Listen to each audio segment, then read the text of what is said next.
Hello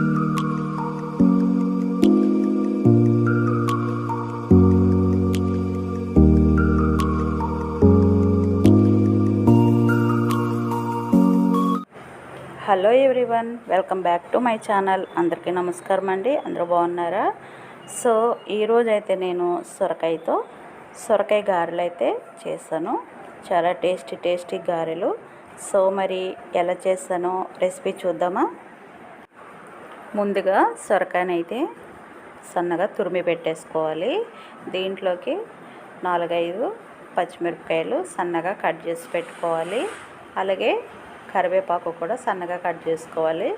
అలాగే ఒక onion, ఇంకా 2 స్పూన్ల నువ్వులు, 2 స్పూన్ల నానబెట్టుకున్న శనగపప్పు, అలాగే దీనికి సరిపడా బియ్యపిండి అయితే తీసుకోవాలి. ఈ బియ్యపిండి అనేది సొరకాయని బట్టి అయితే తీసుకోవాలి. ఇప్పుడైతే ఒక ప్లేట్ తీసుకొని ఆ ప్లేట్లో సొరకాయ తురుము అయితే వేసుకోవాలి. ఈ సొరకాయ అనేది చాలా లేతగా ఉంది. సో దీంట్లో వాటర్ కంటెంట్ అనేది కూడా ఎక్కువ ఉంది కాబట్టి పిండికి మనం వాటర్ ఏమి యాడ్ చేసుకోకుండానే దీంతో పిండి అయితే కలిపేసుకోవచ్చు. ఇప్పుడు మనం తీసుకున్నవన్నీ కూడా ఒక్కొక్కటిగా ఈ తురుములో అయితే వేసేసుకోవాలి. అన్నీ వేసుకున్న తర్వాత దీంట్లో మనము 1 స్పూను జీలకర్ర కూడా అయితే యాడ్ చేసుకోవాలి. నేను ఇందాక జీలకర్ర చెప్పడం మర్చిపోయాను. సో జీలకర్ర కూడా 1 స్పూన్ అయితే యాడ్ చేసుకోవాలి. దాని తర్వాత టేస్ట్కి సరిపడా సాల్ట్ కూడా యాడ్ చేసుకోవాలి. అయితే పిండి కలుపుకున్న తర్వాత ఒకసారి చెక్ చేసుకొని సాల్ట్ సరిపోకపోతే మళ్ళీ యాడ్ చేసుకోవాలి. ఇవన్నీ కూడా ఒకసారి మనం ఇలా కలుపుకొని దీంట్లోకి కొద్దిగా బియ్యపిండి వేసుకుంటూ మనం దీనిని చపాతీ ముద్దలాగా అయితే కలుపుకోవాలి. పిండి అయితే అంతా ఒకటేసారి వేసుకోకూడదు.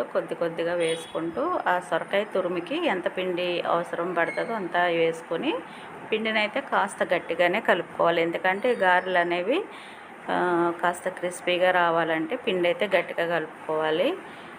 లూజు కలిపితే ఆయిల్ అనేది కూడా ఎక్కువ పీల్చేసుకుంటాయి గారెలు. కాబట్టి మనం పిండి కాస్త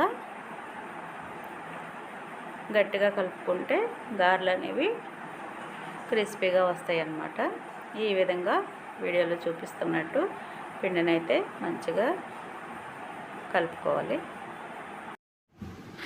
చూసారు కదా, ఈ విధంగా పిండి ఇంత గట్టిగా కలుపుకుంటే మనకి గారెలు అనేవి మంచిగా క్రిస్పీగా వస్తాయి అన్నమాట. ఇప్పుడు స్టవ్ మీద డీప్ ఫ్రైకి సరిపడా ఆయిల్ పెట్టి అయితే వేడి చేసుకోవాలి. ఇప్పుడు పిండిని అయితే చిన్న ముద్దలుగా తీసుకొని గారెల మాదిరిగా ఒత్తుకొని ఆయిల్లో అయితే మంచిగా ఫ్రై చేసుకోవాలి. మంచిగా గోల్డెన్ బ్రౌన్ కలర్ వచ్చే వరకు అయితే ఇవి ఫ్రై చేసుకోవాలి. ఒకదాని తర్వాత ఒకటి ఇట్లా వేసేసుకోవాలి.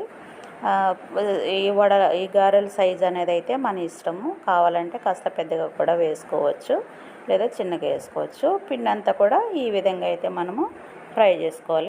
ఓకే అండి, చూసారు కదా ఎంతో రుచికరమైన సొరకాయ గారెలు అయితే మనకు రెడీ అయిపోయినాయి. ఈవినింగ్ టైంలో స్నాక్స్గా ఇవి వేసుకుంటే చాలా బాగుంటుంది. సో మీరు కూడా డెఫినెట్గా ట్రై చేయండి. లోపల మంచిగా కుక్ అయింది, పైన క్రిస్పీగా, లోపల సాఫ్ట్గా, చాలా టేస్టీగా అయితే ఉన్నాయి ఈ గారెలు. సో మరి ఈ వీడియో కనుక మీకు నచ్చినట్లయితే ఒక లైక్ ఇవ్వండి. అలాగే కొత్తవారు ఎవరైనా చూస్తుంటే సబ్స్క్రైబ్ చేసుకోండి. మరొక వీడియోతో మళ్ళీ కలుసుకుందాం. థ్యాంక్ యూ అండి. Thank you for watching.